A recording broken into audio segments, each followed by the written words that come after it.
அவர் நடிப்பாரு நான் எதிர்பார்க்கல. இது வேற லெவல்ல இருக்கு. அவர் நேம் வந்து பாத்தீங்கன்னா பெருமாள். அதுக்கேற்ற மாதிரி வெறித்தனமா நடிச்சிருக்காரு. எந்தெந்த சீன்லாம் ரொம்ப பிடிச்சிருந்துச்சு, இதெல்லாம் வந்து மிஸ் பண்ணாம பாக்கணும் அப்படின்னு ஆடியன்ஸுக்கு சொல்லணும், அதனால கேட்கிறேன். நான் ஒரு 1/4 மணி நேரம் மிஸ் பண்ணிட்டேன். ஃபர்ஸ்ட் சீன் என்னன்னு சரியா பார்க்கல. அதுக்கப்புறம் தான் வந்தேன். மஞ்சூர் மேடமும் ஒரு விஜய் சாரும் வந்து சேர்ற மாதிரி சீன் தான் வந்து பார்த்தேன்.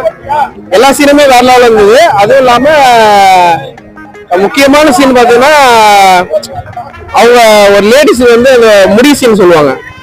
என் முடி தலைமுடி எதனால எடுத்தேன், சின்ன வயசுல எனக்கு மேரேஜ் பண்ணிட்டாங்க, அந்த முடி எதுக்கு எடுத்தேன்னு ஒரு சீன் சொல்லுவாங்க. அது வேற லெவலில் இருக்கும். ஆமா, ஒரு லேடிஸ் வந்து அந்த முடியால வந்து நான் சரண்டர் ஆயிட்டேன்னு சொல்லுவாங்க. அது ரொம்ப உருக்கமா இருந்துச்சு. ரொம்ப உருக்கமாக இருந்தது.